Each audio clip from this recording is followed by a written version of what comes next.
Hello everyone, एक बार फिर से आप सभी का स्वागत है आपका अपने यूट्यूब चैनल एजुकेशनल गैलरी में। दोस्तों, कैसे हैं आप सभी। आज के इस वीडियो में हम स्ट्रक्चर ऑफ एटम, अपने आप में बहुत ही ज़्यादा इम्पोर्टेंट चैप्टर है। ठीक है, क्लास 9th का क्वेश्चन ही हम यहाँ पर सॉल्व करेंगे। लेकिन ये क्वेश्चंस आपको अब जब 11th में जाइएगा वहाँ तो आपको पढ़ना ही पड़ेगा, चाहे जेईई स्ट्रीम से जाएं या नीट स्ट्रीम से जाएं, दोनों में केमिस्ट्री पढ़ना होता है। दोनों में आपको स्ट्रक्चर ऑफ एटम पढ़ना पड़ेगा और उसका एक प्रकार से कह सकते हैं बेसिक्स यहाँ है। अगर ये आपको नहीं पता है तो वहाँ आपको पहले या तो वही पढ़ाया जाएगा, कुछ लोग तो पीछे का कुछ पढ़ा देते हैं, नहीं तो कुछ तो स्किप करके चले जाते हैं। यदि स्किप करके चले गए तो समझिए आप हमेशा तनाव में ही रहेंगे, क्योंकि बेसिक्स जिसको पता नहीं होगा वो कहाँ से आगे इसका आगे पढ़ पाएगा। ठीक है, तो हम टॉपिक्स तो नहीं पढ़ेंगे लेकिन क्वेश्चंस के माध्यम से हम सारा टॉपिक आपको क्लियर करेंगे, क्योंकि क्वेश्चंस दोस्तों हमारा क्वेश्चन आज का ओलंपियाड लेवल का क्वेश्चन रहेगा। लेकिन देखिएगा ना, जो टॉपिक है आपके एनसीईआरटी से उसी से रिलेटेड क्वेश्चंस होगा। इससे आपका टॉपिक्स बेहतरीन हो जाएगा, टॉपिक्स में कोई प्रॉब्लम नहीं होगा। तो जरूर क्वेश्चंस के माध्यम से पढ़िए, आपने पढ़ा है इसलिए क्वेश्चंस ही करिए, वही फायदा करेगा। देखिए हम इसमें कौन कौन सा टॉपिक कवर करेंगे, कौन कौन से टॉपिक से रिलेटेड क्वेश्चन रहेगा। तो स्ट्रक्चर ऑफ एटम का अगर देखिए तो उसमें सबसे पहले क्या है, डिस्कवरी ऑफ सब एटॉमिक पार्टिकल्स। जो एनसीईआरटी में है डिस्कवरी ऑफ सब एटॉमिक पार्टिकल्स, ये कोई बुक देता है, कोई डायरेक्ट मतलब यहाँ से स्टार्ट नहीं करता है, सीधे इलेक्ट्रॉन प्रोटॉन न्यूट्रॉन से स्टार्ट कर देता है। एक तो सब एटॉमिक पार्टिकल्स में इलेक्ट्रॉन प्रोटॉन न्यूट्रॉन का डिस्कवरी कैसे हुआ, cathode radio anode radio neutron का डिस्कवरी जो चैडविक किया था उससे रिलेटेड वहाँ पर क्वेश्चंस है। ये आपका एनसीईआरटी का टॉपिक का सिलेबस भी है। फिर मॉडल्स ऑफ एटम, जानते हैं इंपॉर्टेंट है मॉडल्स ऑफ एटम। यहाँ से क्वेश्चन आपको 100% एग्जाम्स में देखने को मिलेगा, यहाँ से क्वेश्चन रहेगा। इसमें आपको सबसे पहले थॉमसन मॉडल ऑफ एटम इसको देखेंगे, ऑलराइट। उसके बाद हम देखेंगे रदरफोर्ड मॉडल ऑफ एटम देखेंगे। देन आफ्टर हम देखेंगे किसका, बोर मॉडल ऑफ एटम देखेंगे। ठीक, इसी में हम देखेंगे डिस्कवरी ऑफ न्यूक्लियस, रदरफोर्ड किए थे डिस्कवरी ऑफ न्यूक्लियस, इससे रिलेटेड क्वेश्चन रहेगा। जो मतलब एनसीईआरटी का टॉपिक है उसी से रिलेटेड अच्छा क्वेश्चन आपको मिलेगा। देन आफ्टर जैसे आप टॉपिक देखिएगा तो थोड़ा बहुत ड्रॉबैक है, तो ड्रॉबैक्स अभी देखेंगे। फिर इलेक्ट्रॉनिक कन्फिग्रेशन के बारे में यहीं पर बात किया गया है। इलेक्ट्रॉनिक कन्फिग्रेशन किसी भी एलिमेंट का कैसे लिखते हैं वो यहाँ पर बात किया गया है। ठीक है, electronic configuration KLMN bore bury वाला जो आपका डिफरेंट सेल्स में इलेक्ट्रॉन का डिस्ट्रीब्यूशन कैसे होगा वो चीज़ हम देखेंगे। और साथ ही साथ उसके बाद तो टॉपिक बहुत आसान हो जाता है। एटॉमिक नंबर क्या होता है, एटॉमिक मास क्या होता है, ठीक है, ZA इन सब सिंबल से रिलेटेड क्वेश्चन रहेगा। आइसोटोप से रिलेटेड क्वेश्चन रहेगा, आइसोटोप क्या होता है, आइसोबार क्या होता है, उससे रिलेटेड क्वेश्चन होगा। इसके बारे में आपको कितना नॉलेज है, दोनों में डिफरेंस क्या होता है। और एवरेज एटॉमिक मास से रिलेटेड भी क्वेश्चन रहता है। इन सब टॉपिक से रिलेटेड हम यहाँ पर क्वेश्चंस देखेंगे। तो ये सारा एनसीईआरटी का ही टॉपिक है और इसी से रिलेटेड आपको क्वेश्चंस मिलेगा। बच्चे डर जाते हैं कि सर ओलंपियाड लेवल का क्वेश्चन है, हम लोग से नहीं हो पाता है। लेकिन देखिए क्वेश्चन को कहीं ना प्रेजेंट करने का तरीका थोड़ा टफ है, अदरवाइज टॉपिक से तो वही सब है।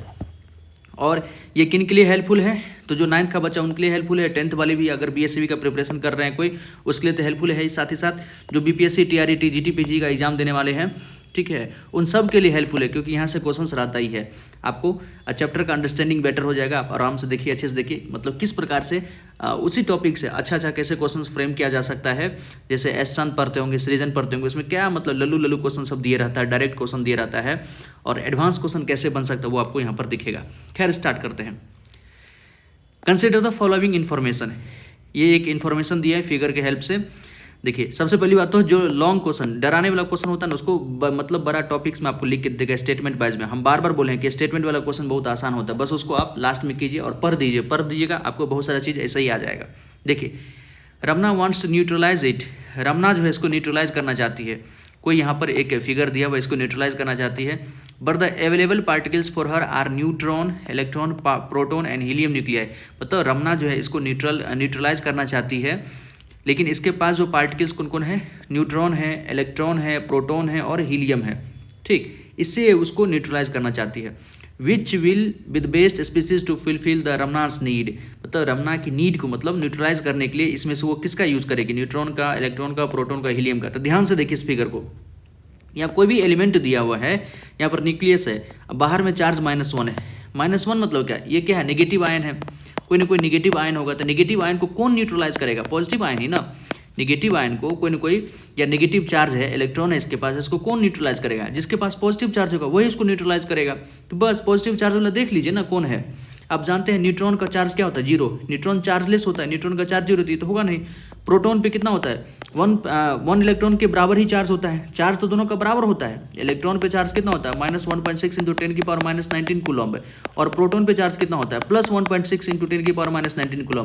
दोनों पे चार्ज इक्वल होता है, बस मैग्नीट्यूड इक्वल होता है। उसका क्या कह सकते हैं कि अपोजिट नेचर का चार्ज होता है। ठीक है, तो प्रोटॉन पे ही एक इलेक्ट्रॉन का चार्ज है तो एक प्रोटॉन उसको न्यूट्रल करेगा, तो यही होना चाहिए। इलेक्ट्रॉन देखिए ये भी नेगेटिव चार्ज है, इलेक्ट्रॉन पे भी नेगेटिव चार्ज है, तो इलेक्ट्रॉन आपस में न्यूट्रल तो नहीं हो सकता है। इलेक्ट्रॉन को कोई प्रोटॉन ही न्यूट्रल कर सकता है, तो बी ऑप्शन होगा। हीलियम न्यूक्लियस, देखिए हीलियम को अगर ध्यान से देखिए, हीलियम 2 4 होता है, मतलब 2 इसका एटॉमिक नंबर है, मतलब 2 इसके पास प्रोटॉन होगा, 2 ही इलेक्ट्रॉन होगा। और हीलियम का न्यूक्लियस कह रहा है, न्यूक्लियस मतलब क्या? इलेक्ट्रॉन को निकाल दिए, तो इलेक्ट्रॉन को निकाल दिए तो इसके पास 2 प्रोटॉन होगा, लेकिन हमारे पास एक ही चार्ज को न्यूट्रल करना है, तो एक चार्ज को न्यूट्रल कौन करेगा? प्रोटॉन। प्रोटॉन के पास एक ही चार्ज होता है और हीलियम के पास 2 चार्ज हो गए। ठीक है, 2 पॉजिटिव चार्ज होता है, तो ये नहीं कर सकता है, इसलिए हमारा आंसर क्या होगा? बी होगा। ठीक, ये नेगेटिवली चार्ज पार्टिकल हमारे पास, ये हमारे पास क्या है? नेगेटिवली चार्ज पार्टिकल हमको दिया हुआ है और इसको न्यूट्रलाइज कौन कर सकता है? तो प्रोटॉन कर सकता है। ऑलराइट, आसान क्वेश्चन था, बस समझना था। अब देखिए मॉडल्स ऑफ एटम से क्वेश्चन है। Consider the following model of atom, ये कोई मॉडल ऑफ एटम दिया हुआ, या तो रदरफोर्ड का होगा, थॉमसन का होगा, या बोर का होगा। The experiment which established the above model of atom used the beam of, देखिए वह कौन सा एक्सपेरिमेंट है जो कि इस मॉडल ऑफ एटम के बारे में बताया था, या उसमें जो बीम का यूज हुआ था, आपको याद होगा रदरफोर्ड मॉडल में रदरफोर्ड ने क्या यूज़ किया था?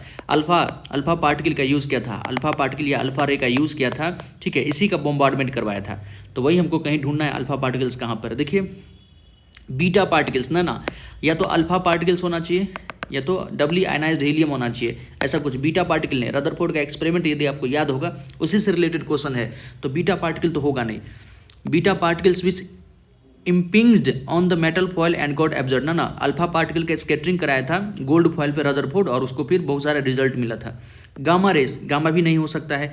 विच impend on a metal foil and ejected electron, गलत बात है।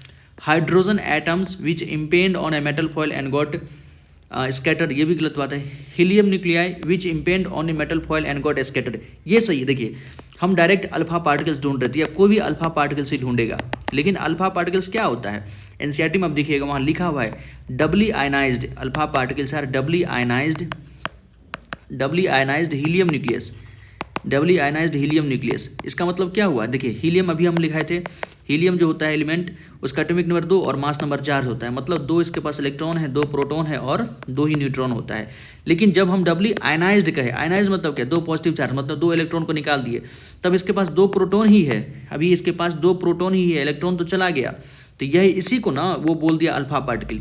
डबली आयनाइज्ड हीलियम न्यूक्लियस को ही अल्फा पार्टिकल मतलब रदरफोर्ड बोले थे। वैसे अल्फा जो है, alpha particle, beta particle, gamma particle के बारे में पढ़िएगा रेडियो एक्टिविटी में कुछ जो रेडियो एक्टिव एलिमेंट होता है, जिसमें आपने नाम सुना होगा रेडियम का, वो सब क्या होता है ना, ट्रांसयूरेनिक एलिमेंट, उसका न्यूक्लियस अनस्टेबल होता है, न्यूक्लियस अनस्टेबल होता है, तो उससे कुछ न कुछ अल्फा पार्टिकल, बीटा पार्टिकल वगैरह निकलते रहता है ताकि वो खुद को स्टेबल कर सके, तो वो होता है अल्फा पार्टिकल।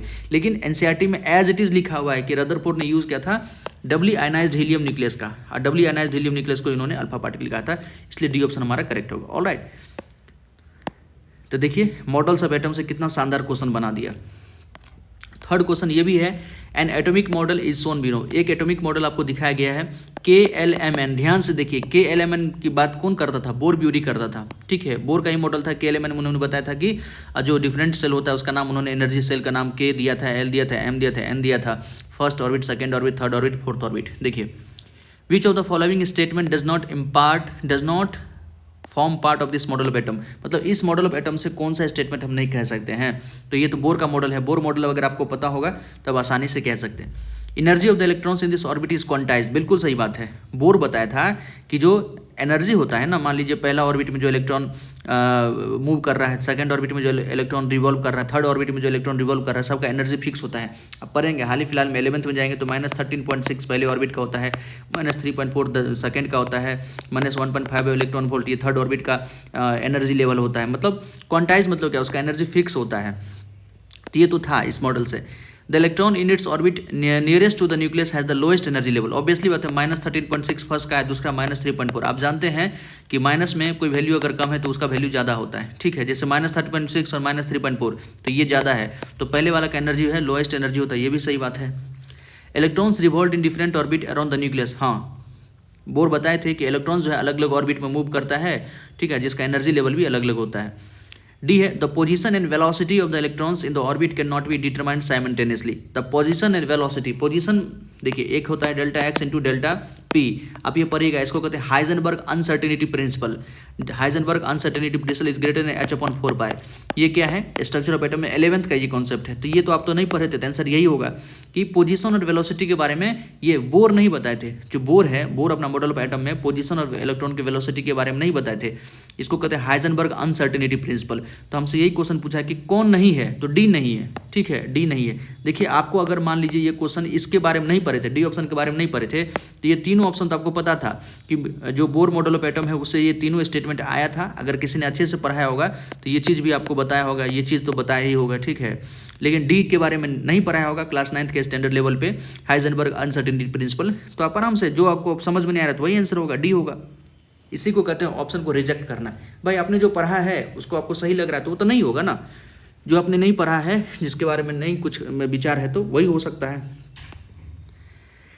नेक्स्ट है John blew up a balloon, he then rubbed his hair with the balloon, when the balloon was moved away from his head some of his hair stuck to the balloon, this is due to the electrostatic attraction। देखिए आपने देखा भी होगा कि comb, मान लीजिए ये comb है और कॉम्ब को जब हम ड्राई हेयर में रब करते हैं और उसके नीचे अगर छोटा पेज है, पेज के पास ले जाते हैं तो पेज इसमें चिपक जाता है, ठीक है। स्टैटिक इलेक्ट्रिसिटी या इलेक्ट्रोस्टैटिक अट्रैक्शन के कारण ऐसा चिपक जाता है। तो ऐसा क्यों होता है? कोई चार्ज हो जाता है, मान लीजिए ड्राई हेयर में हम जो कॉम्ब जो रब किए ना, तो इसका चार्ज या तो कुछ इलेक्ट्रॉन इसमें से हेयर में चला होगा या हेयर में से कुछ इलेक्ट्रॉन है, ये चार्ज हो गया होगा। और पेपर भी अगर हमारा चार्ज होगा ना तो क्या होगा कि अपोजिट चार्ज आपस में अट्रैक्ट करता है।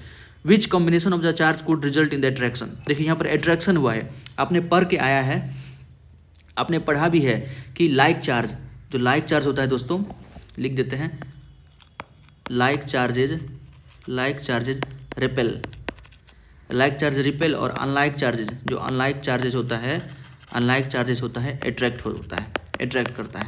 कहने का मतलब आपने मैग्नेट में भी देखा होगा, मान लीजिए इधर नॉर्थ पोल है, इधर साउथ पोल है, एक और मैग्नेट हमारे पास इधर है साउथ है, इधर नॉर्थ है, तो ये दोनों क्या करेगा? आपस में रिपेल करेगा। क्या करेगा? ये रिपेल करेगा, क्योंकि लाइक चार्जेज यहाँ सेम पोल एक साइड हो गया तो ये रिपेल करेगा। यही इधर नॉर्थ है, इधर साउथ है, मान लीजिए दूसरा मैग्नेट है, इधर नॉर्थ इधर साउथ है, ये दोनों आपस में अट्रैक्ट करेगा। मैग्नेट के साथ तो बचपन में हम सब खेले हैं तो देखे हैं ऐसा, और इन दिनों तो बहुत ज़्यादा ही फील करते हैं, जैसे बॉयज़ गर्ल्स के प्रति अट्रैक्ट होती है, गर्ल्स बॉयज़ के प्रति अट्रैक्ट होता है। आजकल तो कुछ और भी हो रहा है तो वो दूसरी बात है, लेकिन नेचर तो यही प्रेफर करता है। Like charge repel each other और unlike charge attract each other, मतलब प्लस वाला माइनस को अट्रैक्ट करेगा और माइनस वाला प्लस को अट्रैक्ट करेगा, प्लस खुद को रिपेल करेगा, माइनस खुद को रिपेल करेगा। तो यहाँ पर अट्रैक्शन हुआ है, क्वेश्चन एज इट इज करा है कि अट्रैक्शन हुआ है, तो निश्चित है कि दोनों चार्ज क्या होना चाहिए? अपोजिट नेचर का होना चाहिए। आप ऑप्शंस को देखिए, क्वेश्चन वैसे समझ नहीं आएगा लेकिन ऑप्शंस देखिए तो आराम से हो जाएगा। Hair negatively charge, balloon no charge, देखिए ना दोनों चार्ज होना चाहिए और उसमें भी अपोजिट चार्ज होना चाहिए, ये तो अट्रैक्ट कर ही नहीं सकता है। Hair positively charge, balloon negatively charge, ये ऑप्शन को लग रहा है क्योंकि दोनों अपोजिट चार्ज है, ठीक है। यहाँ भी नो चार्ज, यहाँ पर चार्ज है, ये तो हो ही नहीं सकता है। पॉजिटिवली तो रिपेल करेगा, अट्रैक्ट की बात हो रहा है तो बी ऑप्शन करेक्ट है। आसान क्वेश्चन था, बस पढ़ने भर की देरी थी, अच्छे से पढ़िए, हो जाएगा। नेक्स्ट है in order to explain the stability of an atom, Niels Bohr's gave a new arrangement of electrons in the atom that was based on the concept depth. आपको पता होगा जो रदरफोर्ड का जो ड्रॉबैक था, रदरफोर्ड का जो ड्रॉबैक था, वो रदरफोर्ड क्या बताया था कि मान लो प्लेनेटरी मॉडल दिया था रदरफोर्ड कि न्यूक्लियस के चारों बगल इलेक्ट्रॉन रिवॉल्व कर रहा है, और इलेक्ट्रॉन अपने आप में क्या इलेक्ट्रोमैग्नेटिक एक प्रकार से चार्ज पार्टिकल है। मैक्सवेल बोले थे कि कोई भी चार्ज पार्टिकल अगर चक्कर लगा रहा है, सर्कुलर पाथ पे चक्कर लगा रहा है, तो वो कुछ ना कुछ एनर्जी रेडिएट करेगा, ठीक है। उसमें एक्सेलरेटेड मोशन होगा, एक्सेलरेटेड मोशन में एनर्जी रेडिएट करता है, और एनर्जी रेडिएट करने का मतलब एनर्जी निकलने के कारण ये धीरे धीरे इसका पाथ छोटा जाएगा, छोटा होते क्या होगा, ये न्यूक्लियस में गिर जाना चाहिए, और इस प्रकार से एटम को स्टेबल नहीं होना चाहिए। लेकिन इस चीज़ को रदरफोर्ड नहीं समझा पाए, तो इसी को कहते हैं स्टेबिलिटी ऑफ एटम। हम ड्रॉबैक ऑफ रदरफोर्ड में यही लिखते हैं कि रदरफोर्ड स्टेबिलिटी ऑफ एटम को समझा नहीं पाए, तो फिर कौन समझाए? तो बोर आए जो स्टेबिलिटी ऑफ एटम को समझाए। उन्होंने क्या बोला? उन्होंने बोला कि जो इलेक्ट्रॉन रिवॉल्व करता है, मान लीजिए ये इलेक्ट्रॉन है, ये जो सर्कुलर पाथ पे रिवॉल्व करता है न्यूक्लियस के चार बगल, इसकी एनर्जी फिक्स होती है, ठीक है। ये एक डिस्क्रीट ऑर्बिट में जिसका एनर्जी लेवल फिक्स होता है उसी में रिवॉल्व करता है ये, और नीचे नहीं आता है, ठीक है। इसी को उन्होंने स्टेबिलिटी ऑफ एटम के बारे में समझाया था। तो हमसे पूछा है कौन सा कंसेप्ट था, तो देखिए the electrons could revolve around the nucleus in only certain fixed orbit. ये तो सही बात है, हमसे स्टेबिलिटी के बारे में पूछा है। स्टेबिलिटी ऑफ एन एटम, ध्यान रखिएगा स्टेबिलिटी से ही रिलेटेड हमको जवाब देना है। The electrons do not radiate energy. हाँ, बोर क्या बोला था कि जब इलेक्ट्रॉन सर्कुलर पाथ पे रिवॉल्व करता है ना, मूव करता है ना, चक्कर लगाता है, तो वो कोई भी एनर्जी रेडिएट नहीं करता है। मैक्सवेल बोले थे कि कोई भी चार्ज पार्टिकल अगर सर्कुलर पाथ पे रिवॉल्व करेगा तो एनर्जी रेडिएट करेगा, लेकिन इलेक्ट्रॉन कोई भी किसी प्रकार का एनर्जी रेडिएट नहीं करता, जिसके कारण वो स्टेबल हो जाता है। While revolving in the fixed orbit, जो इलेक्ट्रॉन फिक्स्ड ऑर्बिट पर रिवॉल्व करते रहता है किसी प्रकार का एनर्जी रेडिएट नहीं करता है, और इस प्रकार से एटम जो हमारा स्टेबल होता है। तो हमसे स्टेबिलिटी के बारे में पूछा तो यही ऑप्शन होगा। और भी पढ़ लेते हैं। Bore could not explain the stability clearly, ये तो गलत बात है। बोर ने स्टेबिलिटी को बता दिया था अच्छे से। It was not clearly stated about the fixed orbit, ये भी गलत बात है, ठीक है। तो बी ऑप्शन करेक्ट है। स्टेबिलिटी के बारे में पूछा है तो बी ऑप्शन। 6 नंबर देखिए, ये 5-6 क्वेश्चन जो थे, 4-5 क्वेश्चन दोस्तों कह सकते हैं थोड़ा हाँ टफ लेवल का है, बस थोड़ा अगर अंडरस्टैंडिंग बेटर है तो फिर आसान ही था। नेक्स्ट अब आसान क्वेश्चन सब है, ध्यान से देखिए। The diagram represent an atom of an element, ये डायग्राम जो है किसी एलिमेंट के एटम को रिप्रेजेंट किया गया है, ठीक है। देखिए यहाँ पर क्या दिखा रहा है, न्यूक्लियस के अंदर 5 न्यूट्रॉन है और 4 प्रोटॉन है। ये न्यूक्लियस है, न्यूक्लियस के अंदर 5 न्यूट्रॉन है, 4 प्रोटॉन है। इलेक्ट्रॉन, प्रोटॉन, न्यूट्रॉन, EPN किसको रिप्रेजेंट कर रही है आपको बता दिया।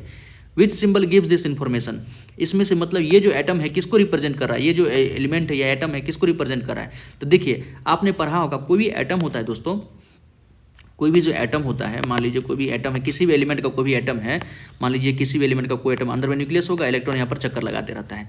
तो न्यूक्लियस के अंदर कौन कौन होता है, जिसको न्यूक्लियस के अंदर होता है कौन कौन, प्रोटॉन प्लस न्यूट्रॉन होता है न्यूक्लियस के अंदर। इसको न्यूक्लियॉन्स भी बोलते हैं। क्या बोलते हैं, न्यूक्लियॉन्स, मतलब प्रोटॉन प्लस न्यूट्रॉन को कलेक्टिवली हम न्यूक्लियॉन्स भी बोलते हैं, ठीक है। और किसी भी एटम के अंदर जितना प्रोटॉन की संख्या उतना उसका एटॉमिक नंबर होता है, उतना ही उसका एटॉमिक नंबर होता है। और एटॉमिक नंबर को हम Z से रिप्रेजेंट करते हैं, ये ध्यान रखिएगा, ठीक है। एक होता है मास नंबर जिसको हम A से रिप्रेजेंट करते हैं। यह क्या होता है, तो प्रोटॉन प्लस न्यूट्रॉन का एडिशन होता है। कितना उसके अंदर प्रोटॉन है, कितना उसके अंदर न्यूट्रॉन है, वो उसको क्या बताता है, वो हमको एटॉमिक नंबर के बारे में, सॉरी मास नंबर को हम A से रिप्रेजेंट करते हैं, एटॉमिक नंबर को Z से रिप्रेजेंट करते हैं। तो यहाँ ध्यान से देखिए, एक तो आपको क्या दिख रहा है, इसके अंदर प्रोटॉन की संख्या कितनी है, 4 प्रोटॉन है, और जितना प्रोटॉन होता है वही उसका एटॉमिक नंबर होता है। तो Z कितना हो गया, 4, Z बराबर कितना हो गया, 4, Z मतलब एटॉमिक नंबर, एटॉमिक नंबर क्या होता है, ठीक है, Z होता है, वो कितना हो गया, 4 हो गया। दूसरा ए दिखाता है क्या, मास नंबर, वो क्या होता है, प्रोटॉन प्लस न्यूट्रॉन की संख्या। न्यूक्लियस के अंदर जो भी प्रोटॉन है, जो भी न्यूट्रॉन है, तो 4 प्रोटॉन है, 5 न्यूट्रॉन है, तो कितना हो गया, 9, मास नंबर कितना हो गया, 9 हो गया। अब बताइए आपने पीरियोडिक टेबल अगर याद किया होगा तो पहला है हाइड्रोजन, दूसरा है हीलियम, तीसरा है लिथियम, फिर बेरिलियम, फिर है बोरोन। तो हमसे एटॉमिक नंबर 4 किसका होता है, 1 2 3 4, बेरिलियम का 4 होता है, बेरिलियम का एटॉमिक नंबर 4 और मास नंबर कितना होता है, 9 होता है। तो वही तो है, तो कौन होगा ऑप्शन, बेरिलियम 4 9, ठीक है। मान लीजिए ये X को एलिमेंट है, नीचे वाला क्या बताता है, नीचे वाला हमको Z के बारे में बताता है, यहाँ जो लिखा है तो वो हमको क्या बताता है, A के बारे में, मास नंबर के बारे में बताता है। तो वही है, बेरिलियम हो जाएगा। यहाँ बोरोन 5 तो प्रोटॉन है नहीं, तो ये तो नहीं होगा। फ्लोरीन 9 तो प्रोटॉन नहीं है, ये भी नहीं होगा। ऑक्सीजन 8, ये भी नहीं होगा। ठीक, आसान क्वेश्चन था। इस प्रकार का क्वेश्चन तो आप पूछेगा, 100% पूछा जाता है। नेक्स्ट नंबर देखिए, 7th नंबर क्वेश्चन देखिए दोस्तों, एक बार आप भी देखिए। आप सारे क्वेश्चंस को क्या कीजिए ना, पॉज करके खुद से बनाइए। पॉज करके बनाइएगा तो आप खुद अपना सोच मतलब ब्रेन लगाइएगा, तो आपको लगेगा कि हाँ टॉपिक्स आपको कितना पता है। Next question, which of the following figure do not represent bore model of an atom. Bore model of atom को कौन नहीं बता रहा है। बोर के बारे में पता है ना आपको कि देखिए ये न्यूक्लियस है। न्यूक्लियस का जो बाद जो फर्स्ट ऑर्बिट होता है ना, न्यूक्लियस के बाद जो फर्स्ट ऑर्बिट होता है उसमें मैक्सिमम कितना है, 2 ही इलेक्ट्रॉन हो सकता है। आपने पढ़ा होगा 2n² के बारे में। 2n² क्या बताता है, 2n² जो होता है तो 2 इंटू फर्स्ट ऑर्बिट अगर पहला है तो 2 इलेक्ट्रॉन, दूसरा ऑर्बिट में कितना होगा, 2 दूना 4, 8 इलेक्ट्रॉन हो सकता है। तीसरा ऑर्बिट में 3 3 9 दूना 18 इलेक्ट्रॉन हो सकता है।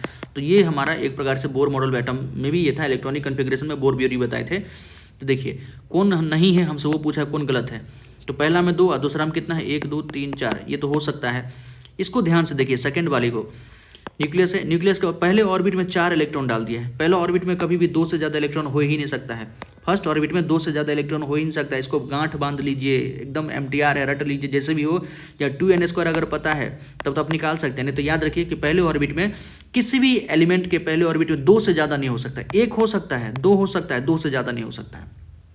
थर्ड देखिए, पहला में 2 है, दूसरा में कितना है, 1 2 3 4 5 6 7, दूसरा में 7 है, टोटल 9 इलेक्ट्रॉन यहाँ पर। 9 इलेक्ट्रॉन किसका हो गया? इसका मतलब ये फ्लोरीन के बारे में बात कर रहा है, ये हो सकता है। ये देखिए पहला में 2 है, फर्स्ट ऑर्बिट में 2 है, मतलब के ऑर्बिट में कितना है? के सेल में 2 है, और एल में देखिए तो 1 2 3 4 5 6 7 8 9, एल में कितना है? 9 है, तो इसका एटॉमिक नंबर कितना होगा? 9 दे 11, मतलब ये सोडियम के बारे में बात कर रहा है। इसको अगर देखें तो ये तो मतलब गलती है, इसका कोई बातें नहीं है। ये 2 है, पहला में के में 2 है, और एल में कितना? 1 2 3 4 5, एल में 5 है, मतलब ये नाइट्रोजन के बारे में बात कर रहा है। तो कौन गलत हमसे पूछा है? देखिए दूसरे ऑर्बिट में ध्यान से देखिए, दूसरे ऑर्बिट में यहाँ पर 9 इलेक्ट्रॉन को डाल दिया है। दूसरे ऑर्बिट में 9, सॉरी ये भी सोडियम तो नहीं हो सकता है, हम भी गलत बता दिए आपको, ये सोडियम नहीं हो सकता। क्यों नहीं हो सकता है? पहले ऑर्बिट में के में तो 2 है, और एल में कितना दे दिया है? 9 दे दिया है। एल में 9 हो ही नहीं सकता है, एल में मैक्सिमम कितना होगा? देखिए ना, यहाँ से अगर देखें 2n² से, मतलब सेकंड ऑर्बिट में 2 × n बराबर 2, 2 का स्क्वायर 4, 4 दूनी 8, दूसरी ऑर्बिट में 8 से ज़्यादा इलेक्ट्रॉन जा ही नहीं सकता। यहाँ पर 9 इलेक्ट्रॉन डाल दिया, तो ये भी गलत है। ठीक है, तो पहला और चौथा गलत है, सॉरी दूसरा और चौथा गलत है, सी ऑप्शन करेक्ट होगा, 7 का सी। ठीक है, बोर मॉडल जो एटम होता है, के जो फर्स्ट सेल होता है मैक्सिमम 2 इलेक्ट्रॉन को एकोमोडेट करता है, और एल जो सेकंड सेल होता है वो मैक्सिमम 8 इलेक्ट्रॉन को एकोमोडेट करता है, इसलिए ध्यान रखिएगा। सेकंड फोर्थ ऑप्शन करेक्ट है। इस प्रकार का क्वेश्चन आपसे पूछेगा, ये इलेक्ट्रॉनिक कॉन्फ़िगरेशन से भी रिलेटेड क्वेश्चन कह सकते हैं, या बोर ब्यूरी मॉडल से क्वेश्चन था। 8 नंबर क्वेश्चन भी आसान क्वेश्चन है, और इस प्रकार का क्वेश्चन भी पूछा जाता है। देखिए 8 नंबर क्या है? An element x is converted into its positive ion x+3। कोई एलिमेंट एक्स है जो अपने आयन में पॉजिटिव आयन मतलब कैटायन में उसको कन्वर्ट किया गया। कैटायन में कैसे कन्वर्ट करते हैं? मतलब 3 इलेक्ट्रॉन वहाँ से निकाल दिए गए। ठीक है, mass number of this atom is 27। Mass number मतलब प्रोटॉन प्लस न्यूट्रॉन का संख्या कितना है? 27 है। And the number of neutron is 14, और न्यूट्रॉन की संख्या कितना है? 14 है। What is the number of electron in the ion? देखिए ये कितना आसान क्वेश्चन है। कोई एलिमेंट है एक्स, कोई एलिमेंट है, ठीक है, इससे हम बनाए हैं x+3। ठीक, हमको इसके बारे में बता रहा है कि इसका मास नंबर मतलब ए कितना है? 27 है, और इसके अंदर न्यूट्रॉन की संख्या कितना है? 14 है। तो हम जानते हैं ए क्या होता है? ए होता है प्रोटॉन प्लस न्यूट्रॉन का एडिशन। तो यहाँ से प्रोटॉन निकाल सकते हैं, प्रोटॉन बराबर क्या होगा? a - n, मतलब मास नंबर में से 27 में से कितना न्यूट्रॉन की संख्या घटा दीजिए, तो यहाँ से प्रोटॉन कितना आ गया? प्रोटॉन आ गया आपको 13, मतलब इसका एटॉमिक नंबर कितना हो गया? 13। जितना प्रोटॉन की संख्या होता है उसी को हम क्या कहते हैं? जेड कहते हैं, उसी को हम एटॉमिक नंबर कहते हैं, 13 हो गया। अब ये न्यूट्रल है, ये जो एलिमेंट है, ये जो एटम है, ये न्यूट्रल है, और न्यूट्रल एलिमेंट के अंदर दोस्तों, न्यूट्रल एलिमेंट के अंदर, इन न्यूट्रल एलिमेंट या न्यूट्रल एटम के अंदर क्या होता है? प्रोटॉन बराबर न्यूट्रॉन होता है, जितना सॉरी प्रोटॉन बराबर इलेक्ट्रॉन होता है, जितना प्रोटॉन की संख्या उतना ही इलेक्ट्रॉन की संख्या। तो प्रोटॉन अगर 13 है तो इलेक्ट्रॉन भी कितना होगा? 13 होगा, मतलब इसके अंदर 13 प्रोटॉन था, 13 इलेक्ट्रॉन था। अब बताइए इसमें से हम, यहाँ 13 प्रोटॉन है, 13 इलेक्ट्रॉन है, इलेक्ट्रॉन को ध्यान से देखिए, 13 इलेक्ट्रॉन में से 3 इलेक्ट्रॉन निकाल दिए, 3 इलेक्ट्रॉन निकाल दिए, तो यहाँ पर कितना इलेक्ट्रॉन होगा? यहाँ का अगर बात करें तो इसके पास होगा 10 इलेक्ट्रॉन, इसके पास कितना होगा? 10 इलेक्ट्रॉन होगा। हमसे क्वेश्चन क्या पूछा है? What is the number of electron in the ion? Ion के अंदर इलेक्ट्रॉन कितना है? तो 10, अभी तो बताए ना, इसके अंदर कितना इलेक्ट्रॉन होगा? 10 होगा। ठीक, आप समझ गए ना? आई थिंक आपको समझ में आ गया होगा। अरे यहाँ से पता चल गया, इसमें पता चल गया हमको 13 प्रोटॉन है, 13 इलेक्ट्रॉन है, और यहाँ से जब हम ये बनाए हैं, मतलब इस एलिमेंट से, इस एटम से जब हम कैटायन बनाए हैं, तो कैटायन कैसे बनते हैं? इलेक्ट्रॉन को हटा के, 3 प्लस मतलब क्या? 3 इलेक्ट्रॉन को हटा दिए, तो कितना होगा? 10 इलेक्ट्रॉन इसके पास होगा। समझ गए ना आप अच्छे से? कोई क्वेरी हो तो जरूर कमेंट सेक्शन में पूछ लीजिएगा, और इन सब क्वेश्चंस को प्रैक्टिस कीजिए, ये सब क्वेश्चन आता है। और वो जो स्टेटमेंट बेस्ड अभी तक क्वेश्चन किए थे 1 से 5 तक, वो सब आपको अगर थियोरी पता है तो वो सब क्वेश्चन भी आसानी था। नेक्स्ट नंबर देखिए, 9th number, identify the Mg+2। Magnesium +2 ion को हमको आइडेंटिफाई करना है इस फिगर से, जहाँ के N and P represent the number of neutrons and protons respectively. मतलब N न्यूट्रॉन्स की संख्या को बता रहा है, P प्रोटॉन्स की संख्या को बता रहा है। अगर आपको मैग्नीशियम के बारे में पता है दोस्तों, मैग्नीशियम आसान है, मैग्नीशियम का एटॉमिक नंबर कितना होता है? 12 होता है, मतलब 12 इसके पास प्रोटॉन होगा, 12 ही इसके पास क्या होगा? इलेक्ट्रॉन होगा, और न्यूट्रॉन कितना होगा? तो मास नंबर इसका 24 होता है, न्यूट्रॉन की संख्या कितना होगा? 12 ही होगा। न्यूट्रॉन कितना होगा? 12 होगा। अब देखिए ध्यान से, हमसे Mg+2, तो Mg आप तो देख लिए, Mg और Mg+2 में अंतर क्या होगा? बस इलेक्ट्रॉन का अंतर होगा। +2 का मतलब है 2 इलेक्ट्रॉन भाग गया, प्रोटॉन तो 12 ही होगा, न्यूट्रॉन तो 12 ही होगा, इलेक्ट्रॉन कितना होगा? 10 होगा। इलेक्ट्रॉन कितना होगा? 10 होगा। तो देख लीजिए कहाँ पर 10 इलेक्ट्रॉन है। हमसे Mg+2 का मतलब पूछा है, तो पहले ऑर्बिट में 2 और दूसरी ऑर्बिट में 8 इलेक्ट्रॉन होना चाहिए। पहली बात तो 12-10 वाला होगा नहीं, 12-12 वाला हो सकता है, और 12-12 वाला, ये भी 12-10 नहीं होगा। आप तो समझ गए ना? ठीक है, कौन कौन नहीं होगा? 12-10 वाला नहीं होगा, 12-10 वाला नहीं होगा, क्योंकि प्रोटॉन भी 12 और न्यूट्रॉन भी 12 होना चाहिए। या तो ये होगा या ये होगा। आप देखिए कौन होगा। हमारे पास 10 इलेक्ट्रॉन चाहिए, Mg+2 की बात कर रहा है दोस्तों, 10 ही इलेक्ट्रॉन चाहिए। तो यहाँ पर देखिए तो ध्यान से, पहले ऑर्बिट में 1 2 तो है, लेकिन दूसरे ऑर्बिट में कितना है, 1 है, 2 है, 3 है, 4 है, 5 है, 6 है, 7 है, 8 है, दूसरे ऑर्बिट में भी 8 है, तो 10 तो हो गया। लेकिन यहाँ पर तीसरे ऑर्बिट की बात कर रहा है, तीसरे ऑर्बिट की बात करती, मतलब 12 इलेक्ट्रॉन तो है ही नहीं यहाँ पर, हमको 10 इलेक्ट्रॉन को ही दिखाना है, 10 इलेक्ट्रॉन को दिखाना है, यहाँ तो 12 इलेक्ट्रॉन को दिखा दिया है। ये मैग्नीशियम का है, ये किसका है, ये मैग्नीशियम का है। ये देखिए ये किसका फिगर है, मैग्नीशियम का है। अगर इसको ध्यान से देखिए तो यहाँ 1 है, इसको 2 है, फर्स्ट ऑर्बिट में 2 है और दूसरे ऑर्बिट में 8 को है, तो ये Mg+2 का है। ये किसका है, Mg+2 का इलेक्ट्रॉनिक कन्फिग्रेशन या Mg+2 का मतलब एटॉमिक मॉडल है, ठीक है। तो ये हमारा डी ऑप्शन करेक्ट होगा। आई थिंक आपको अच्छे से समझ में आया। मतलब एटम से, न्यूट्रल एटम से आपको कैटायन एनायन बनाना आना चाहिए, वहाँ से रिलेटेड क्वेश्चन रहता ही है। और ये बहुत आसान होता है। अगर पॉजिटिव चार्ज है मतलब इलेक्ट्रॉन भाग गया, नेगेटिव चार्ज मतलब इलेक्ट्रॉन आ गया, तो कितना आया कितना गया, उसी इलेक्ट्रॉन को ही तो मॉडल में हम दिखाते हैं। तो डी ऑप्शन हमारा करेक्ट है। 10 नंबर देखिए, which entry in the table shows the number of protons and neutron in the 2 isotopes of chlorine 1735, 1735 और 1737। आपको आइसोटोप के बारे में तो आइडिया होगा अच्छे से। देखिए आइसोटोप क्या होता है, आइसोटोप हम बता देते हैं हल्का फुल्का। आइसोटोप्स, आइसो मतलब सेम, टोप में पी याद रखिए, प्रोटॉन मतलब जहाँ पर प्रोटॉन सेम हो, सेम प्रोटॉन, प्रोटॉन की संख्या सेम हो, सेम नंबर ऑफ प्रोटॉन, या atoms of the same element. ये क्या होता है, ये भी क्वेश्चन बनता है यहाँ से। Atoms of the same element, एक ही एलिमेंट का एटम्स होना चाहिए, सेम एलिमेंट। जैसे क्लोरीन का ही बात की दोस्तों, तो atoms of the same element जिसमें क्या होगा, प्रोटॉन की संख्या क्या होना चाहिए, सेम होना चाहिए, प्रोटॉन सेम होना चाहिए, और ए जो होता है उसका मास नंबर वो क्या होना चाहिए, डिफरेंट होना चाहिए। उसी को हम क्या कहेंगे, आइसोटोप। तो प्रोटॉन सेम और ए डिफरेंट, इसका मतलब इसके पास न्यूट्रॉन की संख्या भी डिफरेंट होता है, मतलब दोनों में न्यूट्रॉन अलग अलग होगा। जैसे क्लोरीन 35 और क्लोरीन 37 की हम बात करें, क्लोरीन 1735 और क्लोरीन जो है 1737 की बात करें दोस्तों, ध्यान से देखिए, यहाँ भी इलेक्ट्रॉन, प्रोटॉन और न्यूट्रॉन देखेंगे, यहाँ भी इलेक्ट्रॉन, प्रोटॉन और न्यूट्रॉन, आपको पता चल जाएगा क्या अलग है। देखिए 17 क्या बताता है, 17 बताता है Z atomic number. Atomic number क्या होता है, प्रोटॉन की संख्या, तो प्रोटॉन कितना हो गया 17, और दोनों न्यूट्रल है, किसी प्रकार का चार्ज नहीं, मतलब न्यूट्रल है। तो न्यूट्रल एटम के अंदर क्या होता है, जितना प्रोटॉन होता है उतना इलेक्ट्रॉन, तो यहाँ भी 17 होगा। और न्यूट्रॉन कैसे निकालते हैं, न्यूट्रॉन ऊपर वाले में से नीचे घटा दीजिए, 35 में से 17 गया तो 18, यहाँ कितना होगा 18। और यहाँ देखिए, यहाँ भी इलेक्ट्रॉन 17 और यहाँ भी प्रोटॉन 17, और न्यूट्रॉन कितना होगा, 37 में से 17 घटा दीजिए 20 हो गया। तो डिफरेंट क्या है, न्यूट्रॉन की संख्या ही डिफरेंट होती है, डिफरेंट न्यूट्रॉन की संख्या, वही तो लिखा है, न्यूट्रॉन की संख्या क्या होता है, डिफरेंट होता है। तो यहाँ ऐसा जहाँ रिप्रेजेंटेशन होगा वही सही हो जाएगा। यहाँ 35 यहाँ 37 है। देखिए दोनों atoms of the same element, chlorine है ना, क्लोरीन एलिमेंट तो क्लोरीन ही है दोनों जगह, जिसका एटॉमिक नंबर सेम होना चाहिए, मतलब मास, एटॉमिक नंबर क्या है 17, दोनों का एटॉमिक नंबर सेम है, लेकिन मास नंबर जो है ए जो है वो दोनों का डिफरेंट है, इसका 35 है, इसका 37 है, ठीक है। तो इस प्रकार से आपको इलेक्ट्रॉन, प्रोटॉन, न्यूट्रॉन निकालना आना चाहिए आइसोटोप का, आसान है। प्रोटॉन न्यूट्रॉन ही हमको बोला है, तो 35 है, तो ये भी 1735 होगा, ये भी 1737 होगा। तो प्रोटॉन तो दोस्तों 17 यहाँ भी होना चाहिए, 17 यहाँ भी होना चाहिए, और 35 में से 17 गया तो 18, 37 में से 17 गया तो 20, तो डी ऑप्शन हमारा करेक्ट होगा। क्या होगा, डी ऑप्शन करेक्ट होगा। आप आई थिंक अच्छे से समझ रहे होंगे। प्लीज़ अपना फीडबैक देते रहिएगा, अगर समझ में आ रहा है या नहीं आ रहा है, कहाँ हम मतलब कुछ बेसिक्स वगैरह अगर छोड़ रहे हैं तो ये भी बताइएगा। हम थोड़ा बहुत चाहते हैं कि आपको टॉपिक भी थोड़ा बहुत बता दें, जैसे आइसोटोप्स के बारे में बताएं, मॉडल्स के बारे में बताए थे। तो आप जरूर अपना फीडबैक दीजिए। बहुत सारे बच्चे देख लेते हैं और निकल जाते हैं, ऐसा नहीं, कम से कम फीडबैक दीजिए। चैनल को लाइक कीजिए, सब्सक्राइब तो किए ही होंगे, और बने रहिए, कोई अपडेट आता है तो हम आपको बताते रहेंगे। नेक्स्ट है the relative atomic mass of naturally occurring chlorine is not whole number. यही देख लीजिए, देखिए क्लोरीन का नेचर में दो मतलब एटम मिलता है, क्लोरीन का एक 35 वाला भी मिलता है, क्लोरीन का एक 37 वाला भी मिलता है। तो जब आप न्यूमेरिकल वैल्यू सॉल्व कीजिएगा, मोल रिलेटेड कोई भी क्वेश्चन सॉल्व कीजिएगा जहाँ पर मास लेना पड़ता है, लेना ही पड़ता है ना। जैसे हम मोल निकालते हैं तो मोल में क्या करता है, गिवन मास अपन मोलर मास, तो मास हमको लेना पड़ता है, ये 35 ले कि 37 ले। कोई बच्चा कहेगा कि हम 35 लेंगे, कोई कहेगा हम 37 लेंगे, तो झगड़ा हो जाएगा।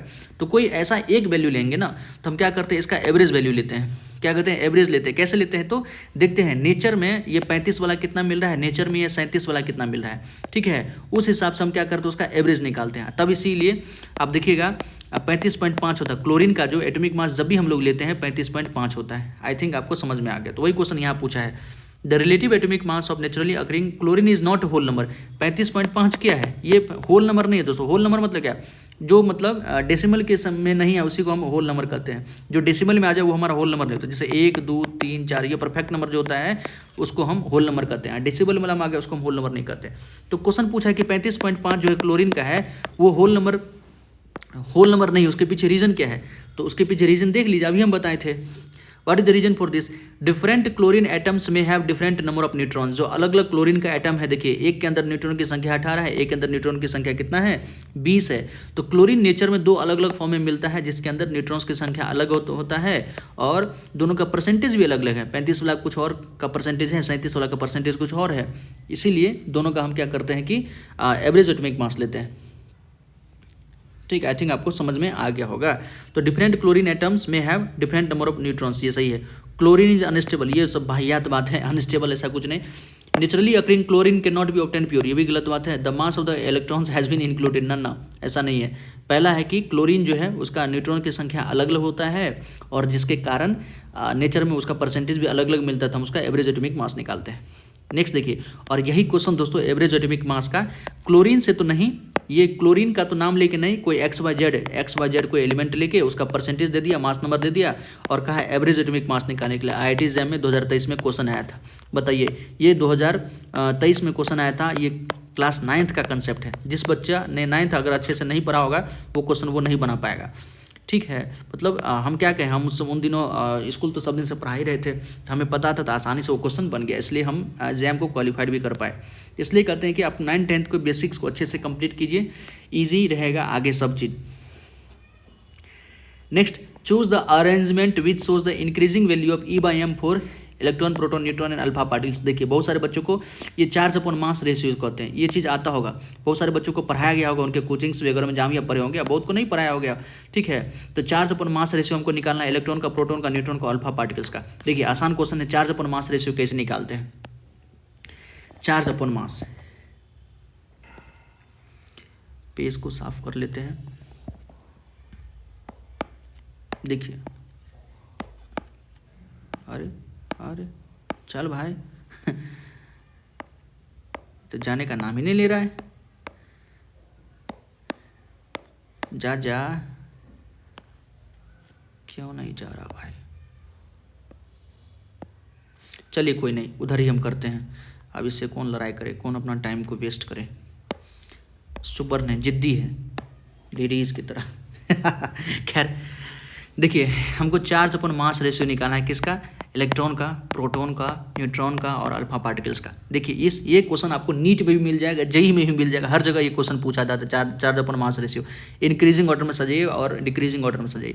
सबसे पहले देखिए, इलेक्ट्रॉन पे चार्ज कितना चार्ज होता है? 1 कूलम का चार्ज होता है। ठीक है, जिसको 1.6 × 10⁻⁻19 कह सकते हैं, 1 E का चार्ज होता है, -1 E का चार्ज। ठीक है, प्रोटॉन पे चार्ज कितना होता है? -1 E का चार्ज होता है। न्यूट्रॉन का चार्ज कितना होता है? 0, चार्जलेस होता है। और अल्फा पार्टिकल पे याद होगा, 2 प्रोटॉन प्लस के प्लस 2, उसके अंदर 2 प्रोटॉन ही होता है, मतलब 2 प्रोटॉन के बराबर चार्ज होता है, मतलब -2E +2E ले सकते हैं आप। +2E प्रोटॉन प्लस वाला हो गया, +2E चार्ज होता है, ये तो चार्ज हो गया। आप समझ रहे हैं ना अल्फा पार्टिकल में हम चार्ज कैसे निकाले? देखिए, अल्फा पार्टिकल्स को हीलियम न्यूक्लियस के साथ समझिए, हीलियम प्लस टू जो होता है, डबली आयनाइज्ड हीलियम। ठीक है, मतलब 2 इलेक्ट्रॉन उसमें से निकाल देते। इसके पास सिर्फ 2 प्रोटॉन होता है, तो 2 प्रोटॉन, एक प्रोटॉन पे चार्ज +E, तो 2 प्रोटॉन पे 2E, तो इसलिए इसका चार्ज लिख दिए। अब देखिए, ये चार्ज था, ये सारे मतलब चार्ज हो गया। यहाँ तो इलेक्ट्रॉन, प्रोटॉन, न्यूट्रॉन ही हो गया। आगे आपका पॉजिट्रॉन हो सकता है, न्यूट्रॉन हो सकता है, उन सब का भी पूछ सकता है, किसी का भी पूछा जा सकता है। तो यही बेसिक्स है। अब मास देखिए, सबका मास देखिए। इलेक्ट्रॉन का मास बहुत कम होता है दोस्तों। इलेक्ट्रॉन का मास कितना होता है? 9.1 × 10⁻⁻31 kg होता है। ठीक है, इतना kg है, ग्राम हम थोड़ा कन्फ्यूज आ रहे हैं। हाँ, kg होता है, 9.1 × 10⁻31 kg। ठीक है, प्रोटॉन का मास कितना होता है? 1.67 × 10⁻27 kg होता है। और न्यूट्रॉन का मास कितना होता है? 1.675। हल्का न्यूट्रॉन का मास प्रोटॉन के मास से ज़्यादा होता है, × 10⁻27 kg। और अल्फा पार्टिकल का मास इसका दुगना हो जाएगा, सॉरी चौगुना हो जाएगा ना, 2 प्रोटॉन होता है, 2 न्यूट्रॉन भी होता है, तो चौगुना हो जाएगा, 16 × 64, तो 6.67 × 10⁻27 kg होता है। अब इसी का वैल्यू निकाल देना है आपको, तो कुछ नहीं करना है। देखिए, हम अगर E/m निकालें, कैसे क्वेश्चन को सॉल्व करते हैं, सारा वैल्यू रखना नहीं है, रखेंगे तो पगला जाएंगे।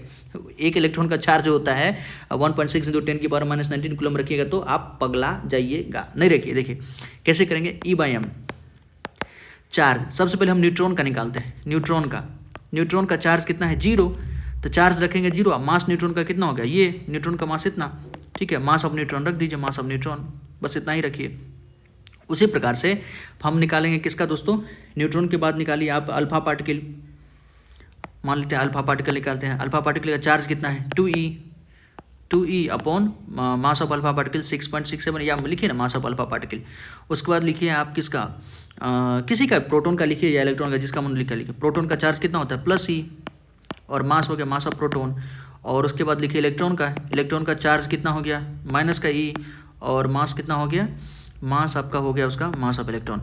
आप ध्यान से देखिए, ये वैल्यू 0, किसी का न्यूमरेटर में वैल्यू 0, तो ये वैल्यू तो 0 ही हो गया, ये तो सबसे कम है, ये वैल्यू दोस्तों सबसे कम है, ये वैल्यू बहुत कम है, ठीक है। न्यूट्रॉन का जो चार्ज अपन मास होता है 0 ही होता है, और इलेक्ट्रॉन का देखिए, इलेक्ट्रॉन का चार्ज, प्रोटॉन का चार्ज, और ये हो गया आपका अल्फा पार्टिकल का चार्ज। इलेक्ट्रॉन का चार्ज सबका मतलब ये चार्ज तो ज़्यादा ही है, ये तो ज़्यादा है। इस दोनों में अगर कंपेयर करें, प्रोटॉन इलेक्ट्रॉन में अगर कंपेयर करें दोस्तों, तो चार्ज दोनों का इक्वल है। और मास देखें ना, तो मास इलेक्ट्रॉन का बहुत कम होता है, इलेक्ट्रॉन का मास बहुत कम, ठीक है। मास कम तो इसका जो हो गया E/m वैल्यू सबसे ज़्यादा। डिनोमिनेटर का वैल्यू अगर क्या होगा, डिनोमिनेटर का वैल्यू ज़्यादा तो डिनोमिनेटर का वैल्यू कम तो मास क्या होगा, वो ओवरऑल फ्रैक्शन क्या होगा, ज़्यादा होगा, तो ये इलेक्ट्रॉन वहाँ चल जाएगा। इलेक्ट्रॉन का E/m सबसे ज़्यादा होता है। उसका देखिए प्रोटॉन, और इसमें हम प्रोटॉन और अल्फा पार्टिकल में कंपेयर कीजिए। यहाँ देखिए, यहाँ 2e है, यहाँ 1 है, ये तो ज़्यादा है, इसमें कोई डाउट नहीं है। अब मास ऑफ अल्फा पार्टिकल, अब मास ऑफ प्रोटॉन, तो अल्फा पार्टिकल का मास कितना है देखिए ना 1.67, यहाँ क्या है 6.67, यहाँ 1 से ही बढ़ रहा है, चार्ज जो है 1 से ही बढ़ रहा है, लेकिन मास जो है सीधे चौगुना हो गया, तो ये वैल्यू ज़्यादा है, नीचे में वैल्यू ज़्यादा, तो ये इसका वैल्यू कम होना चाहिए ना, ठीक है, इसका वैल्यू क्या होना चाहिए, कम होना चाहिए, इसलिए क्या होगा, ये कम, अल्फा पार्टिकल यहाँ आ जाएगा, और उसके बाद प्रोटॉन यहाँ आ जाएगा। तो सबसे पहले न्यूट्रॉन का सबसे कम होगा चार्ज अपन मास, फिर अल्फा पार्टिकल का, फिर प्रोटॉन का, फिर इलेक्ट्रॉन का। इलेक्ट्रॉन का जो चार्ज अपन मास रेशियो होता है मैक्सिमम होता है, क्योंकि उसका मास सबसे कम होता है। अब आपको समझ में आ गया होगा। अच्छा क्वेश्चन था दोस्तों, इस प्रकार का क्वेश्चन आपको यहाँ से लेके जेईई नीट सब में पूछा जाएगा। हमसे पूछा चार्ज अपन मास का रेशियो, तो हमने अभी बताया कि इलेक्ट्रॉन का सबसे ज़्यादा और न्यूट्रॉन का सबसे कम, तो यही ऑप्शन हमारा करेक्ट है, ठीक है। न्यूट्रॉन का तो 0 ही होता है, तो ये ऑप्शन में मतलब आपको 0 तो दिख रहा था, लेकिन आप देखिएगा अल्फा पार्टिकल का मास ज़्यादा हो जाता है, तो मास ज़्यादा होता है तो चार्ज अपन मास रेशियो इसका कम हो जाएगा, ठीक है, प्रोटॉन से कम हो जाएगा, इसलिए ये ऑप्शन हमारा करेक्ट है। नेक्स्ट 13, इसको चार्ज अपन मास को जैसे जैसे थोड़ा हमारा हो सकता है कि आपको थोड़ा उलझा हुआ लग जाए, लेकिन जैसे जैसे स्टेप बाय स्टेप हम बताए थे वैसे आप कीजिएगा ना, वैल्यू निकालिएगा तो आराम से आपको पता चल जाएगा। और यहाँ से क्वेश्चन आपको बना के अलग अलग और भी दूसरे एलिमेंट का भी पूछा जा सकता है। 9th में पढ़ाते हैं, बहुत सारे बच्चों को पढ़ाते, बहुत सारे कोचिंग स्कूल नहीं पढ़ाते, लेकिन हम लोग तो बताते हैं। अब देखिए, ये तो हमको क्या है कि आपको मैच करना है, कौन किसका डिस्कवरी किया था। प्रोटॉन का डिस्कवरी कौन किया था, इलेक्ट्रॉन का कौन किया था, न्यूट्रॉन का कौन किया था, पॉजिट्रॉन का कौन किया था। देखिए, तो 3 तो आपको पता होना चाहिए। एक तो पेज ले लेते हैं दोस्तों, एक पेज की नीड है हमको, पेज ले लेते हैं यहाँ पर। देखिए, एक न्यूमेरिक्स याद रखिए, द गॉप चेन, हमने पहले भी बताया है, द गॉप चेन। E4 क्या हो गया, इलेक्ट्रॉन, E4 इलेक्ट्रॉन, और TH हो गया थॉमसन, TH क्या हो गया थॉमसन, ठीक। P से हो गया प्रोटॉन, और GO से हो गया गोल्डस्टीन, क्या हो गया गोल्डस्टीन। N से हो गया न्यूट्रॉन, और CH से क्या होगा चैडविक। तो मतलब इलेक्ट्रॉन की डिस्कवरी कौन किया, इलेक्ट्रॉन की थॉमसन, प्रोटॉन का गोल्डस्टीन, और न्यूट्रॉन का चैडविक। एटलीस्ट 3 का याद रखिए तो आपको सारा क्वेश्चन ही बन जाएगा। देखिए, प्रोटॉन गोल्डस्टीन, प्रोटॉन गॉप, याद है ना गॉप, तो गोल्डस्टीन हो गया, electron the Thomson, neutron Chadwick, और पॉजिट्रॉन क्या हो गया एंडरसन हो गया। ये तो आप आराम से इसको लगा सकते हैं। आई थिंक इसमें कोई और प्रॉब्लम नहीं होना चाहिए, ठीक है। तो क्या है आपका 2 1 4 3 ऑप्शन ए करेक्ट है, ठीक। 14 नंबर देखिए, अब है कैथोड रे ट्यूब एक्सपेरिमेंट से क्वेश्चन आ गया है, ये डिस्कवरी ऑफ इलेक्ट्रॉन से रिलेटेड है। Cathode rays get deflected towards the positive plate of electric plate, बिल्कुल सही बात है। देखिए, जो कैथोड रे ट्यूब एक्सपेरिमेंट किया गया था वो किसके डिस्कवरी के लिए किया गया था, तो वो इलेक्ट्रॉन के डिस्कवरी के लिए किया गया था। इलेक्ट्रॉन पे चार्ज नेगेटिव, तो वो पॉजिटिव प्लेट की तरफ डिफ्लेक्टेड होगा, ये तो सही स्टेटमेंट है। An ion has equal number of electrons and proton, वाहियात बात है। आयंस का मतलब ही होता है जिसमें इलेक्ट्रॉन्स की संख्या या तो ज़्यादा या कम हो सकता है, तब ना। इलेक्ट्रॉन का और प्रोटॉन की संख्या अगर सेम है तो वो न्यूट्रल एटम उसको बोलते हैं, ये तो गलत बात है। हमसे पूछा है कौन सा स्टेटमेंट करेक्ट है, तो ओनली फर्स्ट स्टेटमेंट कौन है, पहला ही सही है, आसान क्वेश्चन था। नेक्स्ट देखिए 15 number, the charge to mass ratio, वही है E/m रेशियो यहाँ पर दिया हुआ है। For a particle of the cathode ray was found to be इतना। देखिए कैथोड रे के अंदर कौन सा पार्टिकल था, इलेक्ट्रॉन था, मतलब इलेक्ट्रॉन का अगर चार्ज अपन मास रेशियो निकालिएगा दोस्तों, इलेक्ट्रॉन का चार्ज कितना 1.6 इंटू 10⁻⁻19 और उसका मास होता है 9.1 इंटू 10⁻31 kg। अगर इसको सॉल्व कीजिएगा तो यही वैल्यू आएगा, कूलम पर केजी में आएगा, यही वैल्यू आएगा। Comparing this value of E/m with that of H+ ion, मतलब इलेक्ट्रॉन के चार्ज अपन मास को और प्रोटॉन के चार्ज अपन मास को अगर कंपेयर कीजिएगा ना, आप उसको कंपेयर कीजिएगा तो क्या मतलब कौन सा हमको कौन दिखाएगा, तो देखिए तो आपको क्या पता लगेगा, the charge on the particle on the cathode रे is 2000 times larger than the H+ ion, the cathode रे particle is 2000 times smaller than the mass of the hydrogen atom. बिल्कुल सही बात है, जो इलेक्ट्रॉन्स होता है, इलेक्ट्रॉन्स का मास जो होता है प्रोटॉन के मास के 2000 गुना कम होता है, कह सकते 2000 टाइम्स कम होता है, और ये भी सही बात है, बी सी स्टेटमेंट आपका सही है, तो डी ऑप्शन यहाँ पर करेक्ट हो जाएगा। चार्ज अपॉन मास का रेशियो अगर वो आप तो निकाल लीजिए, कंपेयर कर लीजिए, तो आपको बी ऑप्शन और सी ऑप्शन दोनों पता चल जाएगा। ठीक। 16 atomic models have been improved over the year, मतलब सबसे पहले थॉमसन मॉडल आया, फिर रदरफोर्ड मॉडल आया, फिर बोर मॉडल ऑफ एटम, तो ये जो अलग अलग मॉडल आ रहा है ये सब क्या इंप्रूव हो रहा है ना। थॉमसन में कुछ गड़बड़ी था, उसको रदरफोर्ड ठीक किए, रदरफोर्ड में जो गड़बड़ी था उसको बोर ठीक किए, तो इंप्रूव हो रहा था over the years. Arrange the following atomic model in order of their chronological order, मतलब कौन पहले आया कौन बाद में है, तो अब सबसे पहले थॉमसन आए, सबसे पहले थॉमसन अपना मॉडल दिए, फिर रदरफोर्ड दिए, और फिर बाद में बोर आए। इसी प्रकार से एनसीईआरटी में दिया भी हुआ है, इसी प्रकार से हम लोग पढ़ते भी हैं। तो कौन कौन है, दो, सबसे पहले 2, फिर 1, फिर 3, 2 1 3, ठीक है। तो 16 का कौन हो जाएगा दोस्तों, सी ऑप्शन 2 1 3, ये ऑप्शन करेक्ट है, थॉमसन, रदरफोर्ड और Bohr model of atom. 17 number आसान क्वेश्चन है, in the Thomson model of atom which of the following statement are correct. Thomson model of atom के बारे में आपको पता है, थॉमसन क्या बताए थे, वाटरमेलन मॉडल या प्लम पुडिंग मॉडल के बारे में बताए थे कि पूरा जो एटम होता है वो पॉजिटिव चार्ज स्फीयर होता है, इलेक्ट्रॉन उसके अंदर एम्बेडेड होता है, और प्रोटॉन की संख्या न्यूट्रॉन की संख्या के बराबर होता है, इसलिए एटम क्या होता है, ओवरऑल न्यूट्रल होता है। इसके बारे में बताए थे थॉमसन, तो उसी चीज़ को ढूंढना है। देखिए, the mass of the atom is assume to be uniformly distributed over the atom. सही बात है, जो एटम का मास होता है यूनिफॉर्मली डिस्ट्रीब्यूटेड होता है, पॉजिटिव चार्ज जो मतलब ऐसा होता नहीं है, लेकिन थॉमसन जो बताए थे वो उसके अकॉर्डिंग, ये तो सही है। The positive charge is assume to be uniformly distributed over the atom, जो पॉजिटिव चार्ज है ये भी यूनिफॉर्मली डिस्ट्रीब्यूटेड होता है, ये भी सही बात है। The electrons are uniformly distributed in the positively charge sphere, हाँ इलेक्ट्रॉन जो है उस पॉजिटिवली चार्ज स्फीयर के अंदर यूनिफॉर्मली डिस्ट्रीब्यूट होता है, ये भी सही बात है। आप तरबूज को देखते हैं, तरबूज का जो लाल पार्ट होता है उसको वो पॉजिटिव स्फीयर बोला, और जो उसमें सीड होता है ब्लैक कलर का वो भी तो यूनिफॉर्मली डिस्ट्रीब्यूटेड होता है, उसको उन्होंने इलेक्ट्रॉन बोला। तो ये सब दोनों तीनों स्टेटमेंट सही है, 1 2 3 क्या होगा दोस्तों, 17 का ए, 17 का 1 हो जाएगा, 1 2 3। नेक्स्ट आइए 18 नंबर, 18 नंबर देखिए, ये भी आसान क्वेश्चन है। डाल्टन के बारे में क्या जानते हैं, इंडिविजुअलिटी ऑफ एटम, डाल्टन जो बताए थे कि एटम्स इंडिविजुअल है, ये डाल्टन ही बताए थे। नील्स बोर जो है ये आपको नील्स, पहले गोल्डस्टीन अभी तो हम देखे थे क्या दिया था इन्होंने, प्रोटॉन की डिस्कवरी की थी, तो कैनाल रे जो था वो डिस्कवरी ऑफ प्रोटॉन ही था। Rutherford discovery of nucleus, concept of nucleus कौन दिए थे, रदरफोर्ड दिए थे। और नील्स बोर जो था दोस्तों स्टेशनरी ऑर्बिट के बारे में बताए थे, नील्स बोर जो थे स्टेशनरी ऑर्बिट के बारे में बताए थे। तो देखिए, एक का 2 कौन हो गया, एक का 1 हो गया, ठीक है। बी का कौन हो गया, बी का 3 हो गया, ये भी ठीक है। सी का क्या हो गया, 4 हो गया, ये भी ठीक है। और डी का कौन हो गया आपका 5, ये भी ठीक है। तो ऑप्शन ए करेक्ट है हमारा, क्या है ऑप्शन ए। कैनाल रे, एक तो होता है कैथोड रे, देखिए एक तो होता है कैथोड रे ट्यूब एक्सपेरिमेंट, हो सकता है कि 9th में आपको नहीं पढ़ाया गया हो, ये इलेक्ट्रॉन की डिस्कवरी के लिए था। और दूसरा था एनोड रे ट्यूब एक्सपेरिमेंट, एनोड रे, कैथोड रे और एनोड रे, ये था प्रोटॉन की डिस्कवरी से रिलेटेड था। एनोड रे को ही क्या कहा जाता है, कैनाल रे, एनोड रे को याद रखिएगा कैनाल रे कहा जाता है, इसलिए हमने यहाँ पर गोल्डस्टीन जो है प्रोटॉन का डिस्कवरी किए थे, तो कैनाल रे मतलब प्रोटॉन, तो ये ऑप्शन लगाए। 19 देखिए, which of the following statement about Rutherford model of atom is correct. अब रदरफोर्ड मॉडल आपको अगर पता होगा तो उसके बारे में कौन सा स्टेटमेंट करेक्ट है वो आपको बताना है। Consider the nucleus are positively charge, बिल्कुल सही बात है। रदरफोर्ड ने बोला कि एटम्स का जो सारा मास है बीच में कहीं ना कहीं कंसंट्रेटेड है और वो पॉजिटिव चार्ज है, क्योंकि यहाँ पर से यहाँ जो भी पार्टिकल्स जाता था अल्फा पार्टिकल वो डिफ्लेक्ट हो जाता था, किसी न किसी एंगल से डिफ्लेक्ट हो जाता था, और लगभग 12,000 में से एक जो है 180 डिग्री पर डिफ्लेक्ट हुआ था।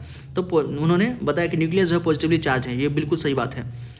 Establish that alpha particle are 4 times as heavy as hydrogen atom, ये देखिए ये मॉडल्स ऑफ एटम से नहीं आया, ये तो होता है, ये हमको मॉडल ऑफ एटम से रिलेटेड क्वेश्चन पूछा है, ये मॉडल ऑफ एटम से नहीं आया है, ये तो गलत बात है, ये तो अल्फा पार्टिकल होता है। Can be compare to solar system, बिल्कुल सही बात है। रदरफोर्ड के मॉडल को हम प्लेनेटरी मॉडल भी बोलते हैं, ठीक है। सोलर सिस्टम का मॉडल जो है बीच में सन है और सारा प्लेनेट उसका चक्कर लगा रहा है अलग अलग ऑर्बिट में, तो उसी को प्लेनेटरी मॉडल या सोलर सिस्टम मॉडल, रदरफोर्ड भी कुछ ऐसा ही बोले थे। Was in agreement with Thompson model, बिल्कुल गलत बात है। थॉमसन के मॉडल से एग्रीमेंट नहीं थे। थॉमसन तो बता दिया कि पॉजिटिव चार्ज पूरे स्फीयर में फैला हुआ है, और ये रदरफोर्ड बोल रहे हैं कि पॉजिटिव चार्ज बीच में ही कंसनट्रेटेड है। तो चौथा ऑप्शन नहीं होगा, दूसरा नहीं होगा, तो पहला और तीसरा कौन के दोस्तों, फर्स्ट और थर्ड, तो 19 का ए हो जाएगा। अगर आपको मॉडल्स ऑफ एटम थ्योरी पता है चैप्टर का, तो ये सब कुछ थ्योरी रिलेटेड क्वेश्चन है, आसान है। The atoms of an element why have the electronic configuration 2, 8, 6। कोई एलिमेंट वाई है दोस्तों, इसका जो इलेक्ट्रॉनिक कन्फिग्रेशन दिया है के में, एल में और एल में कितना है, यहाँ 2 है, यहाँ 8 है, यहाँ 6 है, ठीक है। वैसे आप देखिए तो ये एटम्स कौन हो सकता है, किसका एटम होगा, 8 2 10 6 16, मतलब ये सल्फर है। ये 16 प्रोटोन है, मतलब 16 इलेक्ट्रॉन तो 16 प्रोटोन होगा। ये सल्फर के बारे में बात कर रहा है, चलिए ठीक है। Which statement about element Y is correct, कौन सा स्टेटमेंट यहाँ पर करेक्ट है, देखिए बताइए, आप थोड़ा देख के बताइए। It forms an ionic compound with sodium, obviously बात है सल्फर, ये हमारा किसके बात के हैं, सल्फर। सल्फर क्या होता है, नॉन मेटल, और नॉन मेटल जो है मेटल के साथ क्या बनेगा, नॉन मेटल जो है मेटल के साथ आयनिक बॉन्ड बनाएगा, नॉन मेटल मेटल के साथ आयनिक बॉन्ड बनाएगा, सही बात है। सोडियम के साथ ये क्या बना सकता है, आयनिक बॉन्ड बना सकता है, किस प्रकार के, Na2S, ठीक है, Na2S बनाएगा। It forms an ion with charge of +2, ये +2 चार्ज का आयन्स बनाएगा। देखिए ना सल्फर यहाँ 6 है, 6 है, मतलब ये 2 इलेक्ट्रॉन्स लेगा, तो 2 इलेक्ट्रॉन लेगा दोस्तों, तो S-2 बनाएगा। ये जो आयन बनाएगा वो S-2 बनाएगा, ना कि +2 वाला बनाएगा। ये 2 इलेक्ट्रॉन लेगा ना कि देगा, ठीक है। ये एन आयन बनाएगा, कैटायन नहीं बनाएगा, तो ये गलत बात है। It has 6 proton in the outer shell of the atom, outer shell के अंदर 6 प्रोटोन, ना ये 6 इलेक्ट्रॉन है। प्रोटोन तो सिर्फ और सिर्फ न्यूक्लियस के अंदर होता है, प्रोटोन जो है सिर्फ और सिर्फ न्यूक्लियस के अंदर होता है, प्रोटोन बाहर नहीं होता है। ये मान लीजिए एटम है, यहाँ न्यूक्लियस होता है, इसी के अंदर प्रोटोन और न्यूट्रॉन होता है, इलेक्ट्रॉन बाहर होता है, इलेक्ट्रॉन अलग अलग ऑर्बिट में होता है, तो ये स्टेटमेंट गलत है। It only react with non metal, क्या ये सिर्फ नॉन मेटल के साथ रिएक्ट करेगा, ना ये तो मेटल के साथ भी रिएक्ट कर रहा है, सोडियम के साथ तो मेटल होता है, तो कौन सा स्टेटमेंट सही है, तो पहला सिर्फ सही है, तो ओनली वन, ऑलराइट। नेक्स्ट देखिए 21, कंसीडर द फॉलोइंग टेबल, इस टेबल को देखिए ध्यान से, आसान ही होता है ये सब क्वेश्चन, भले ही लेंदी दी गई लेकिन क्वेश्चन बहुत आसान होता है। यहाँ पर हमको K11 इलेक्ट्रॉनिक कन्फिग्रेशन दिया हुआ है, 2y और यहाँ डैश है, यहाँ x है, यहाँ z है, मतलब x y z के बारे में हमको बताना है, the value of x y z respectively बताना है। कोई एलिमेंट है जिसका मास नंबर 12 दिया है और एटॉमिक नंबर 6 दिया है। अब बताइए एटॉमिक नंबर 6 है, एटॉमिक नंबर 6 है मतलब 6 इलेक्ट्रॉन होगा, यहाँ 6 इलेक्ट्रॉन होगा, साथ ही साथ यहाँ 20 इलेक्ट्रॉन होगा, तो इलेक्ट्रॉन को ही तो हम अलग अलग ऑर्बिट में दिखाते हैं, तो 2 यहाँ 2 दिए हैं, तो दूसरे में कितना होगा, 4 होगा। यहाँ 20 है, तो यहाँ पहले में तो 2 देते हैं, दूसरे में 8, तीसरे में 8, यहाँ भी कितना होगा 2, 8 10 8 18 तो 20, ठीक। तो सबका संख्या तो निकल गया। आप देखिए क्या पूछा है, एक्स वाई जेड, एक्स कहाँ था, एक्स यहाँ था, एक्स कितना हो गया 2, एक्स हो गया 2, और वाई यहाँ था, वाई कितना हो गया 4, यहाँ 4 है, वाई यहाँ, जेड भी 2 है हमारा, तो बी ऑप्शन हमारा करेक्ट होगा। बी ऑप्शन दोस्तों करेक्ट है, ऑप्शन ठीक है, B correct. Next electronic configuration आपको पता होना चाहिए, KLMN वाला, अगर नहीं पता है तो हमने स्ट्रक्चर ऑफ एटम पूरा टॉपिक पढ़ा है, आप जाके देख सकते हैं, प्लेलिस्ट बना होगा, आप वहाँ पे देख सकते हैं।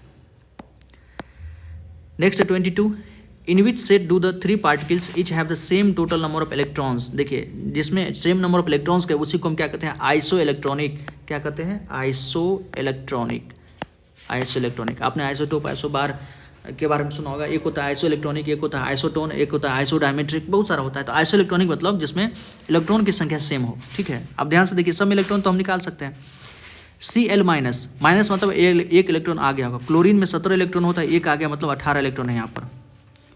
ब्रोमीन, फ्लोरीन, क्लोरीन, ब्रोमीन, ठीक है, इसका कितना होता है, एटॉमिक नंबर 35 के आसपास होता है, ब्रोमीन होता है 35, एक माइनस मतलब 36, तो यहाँ तो सेम नहीं है, यहाँ 18 है, यहाँ 36 है, तो नहीं होगा।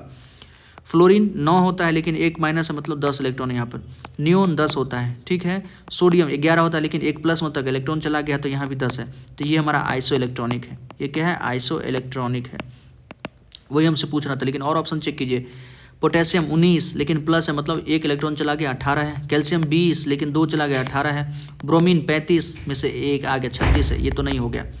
लिथियम, हाइड्रोजन, हीलियम, लिथियम 3 में से गया, 2 इलेक्ट्रॉन यहाँ पर है। सोडियम सोडियम में कितना होता है 11, लेकिन 1 प्लस है मतलब 10 है। पोटेशियम 18 होता है, लेकिन 19 होता है, 1 चला गया तो 18, ये भी नहीं है।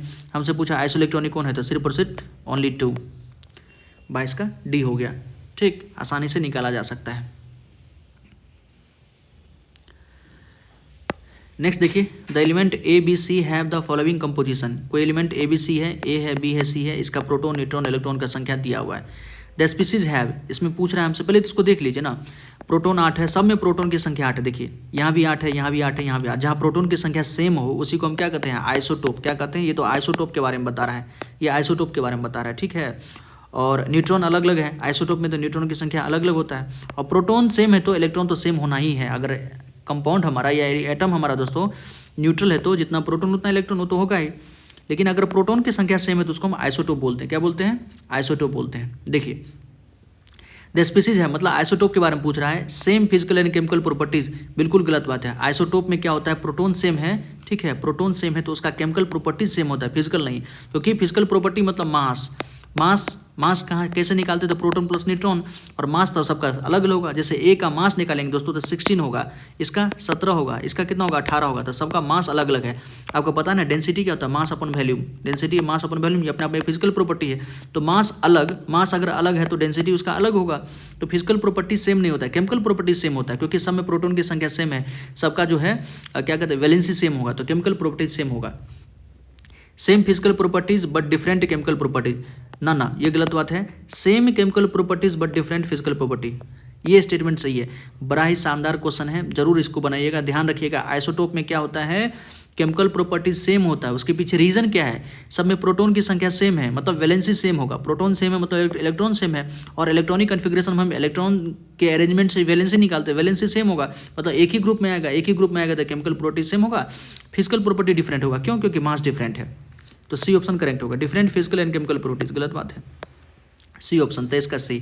अच्छा क्वेश्चन, इस प्रकार का क्वेश्चन आता रहता है। हम 25 तक करेंगे और 2 मार्क का क्वेश्चन कल करेंगे दोस्तों, थोड़ा करते करते थक भी जाते हैं। नेक्स्ट है some triads of nuclei which may be isotones are given below. Isotone का मतलब नंबर ऑफ न्यूट्रॉन सेम होगा। क्या होगा, नंबर ऑफ न्यूट्रॉन सेम होगा। तो देख लीजिए, निकाल लीजिए ना। जैसे कार्बन न्यूट्रॉन की संख्या कैसे निकालते दोस्तों, ऊपर वाले में से नीचे को घटा देते थे। हम सिर्फ न्यूट्रॉन का संख्या निकाल रहे। देखिए 14 में से 6 गया 8, 15 में 7 गया 8, और 19 में से 17 में से 9 गया तो 8।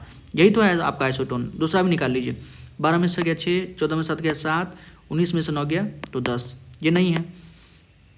14 में से 6 गया 8, 14 में 7 गया 7, 17 में से 9 गया 8, ये भी नहीं है। 14 में गया 8, 7, 10, ये भी नहीं है। हमसे पूछा कि आइसोटोन कौन है, तो देख लीजिए ना, सिर्फ और सिर्फ पहला है, सिर्फ और सिर्फ पहला है, तो ओनली फर्स्ट। 25 नंबर देखिए, यहाँ भी isotope, isobar, isotone, iso electronics के बारे में बात कर रहा है। तो आइसोटोप्स तो आप जानते हैं आइसोटोप क्या होता है दोस्तों, जिसमें एटॉमिक नंबर सेम हो, mass number atomic number same हो, 8 8 8, ये हमारा क्या हो गया, आइसोटोप हो गया।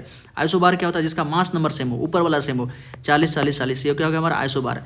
आइसोटोन न्यूट्रॉन की संख्या सेम हो, न्यूट्रॉन की संख्या दोस्तों 14 में से गया 8, 15 में 7 गया 8, 16 में 7 गया 8, तो ये आइसोटोन हो गया। और आइसो इलेक्ट्रॉनिक सेम इलेक्ट्रॉन 10 10 10, तो ये हमारा, आप मिला लीजिए इसको, तो 25 का 2, पहला का 2 है, फिर 1 है, और फिर है 4 है, फिर 3 है, तो ऑप्शन ए करेक्ट होगा। तो हम 25 तक किए हैं। कल 2 मार्क्स क्वेश्चन यहाँ से देखेंगे। सारा क्वेश्चन शानदार है दोस्तों, ये सब जरूर इसको देखिएगा, और पूरा प्लेलिस्ट बना हुआ है इस बार के लिए। आप जरूर है कि स्टैंडर्ड क्वेश्चन जो है ये सबको जरूर बनाइए। सब क्वेश्चन अच्छा था, सारा टॉपिक से रिलेटेड क्वेश्चन था, कोई बाहर से क्वेश्चन नहीं था, बस प्रेजेंट किया गया है गलत तरीके से। और इसी प्रकार से एग्जाम में क्वेश्चन आता है ताकि आप होपलेस हो जाएं, आप डिप्रेस्ड हो जाएं, और जो बच्चा पेशेंस रखा हुआ है उसका बन जाए और वही पास करेगा। लेकिन आपको नहीं छोड़ के जाना है, क्योंकि क्वेश्चन आसान रहता है। हम बार बार बोले जितना लेंदी क्वेश्चन उतना आसान क्वेश्चन होता है, तो इसको छोड़िएगा नहीं मत। ठीक है दोस्तों, अच्छा लगे तो चैनल को लाइक कीजिए, सब्सक्राइब कीजिए, और दोस्तों को भी शेयर कीजिए। Thank you.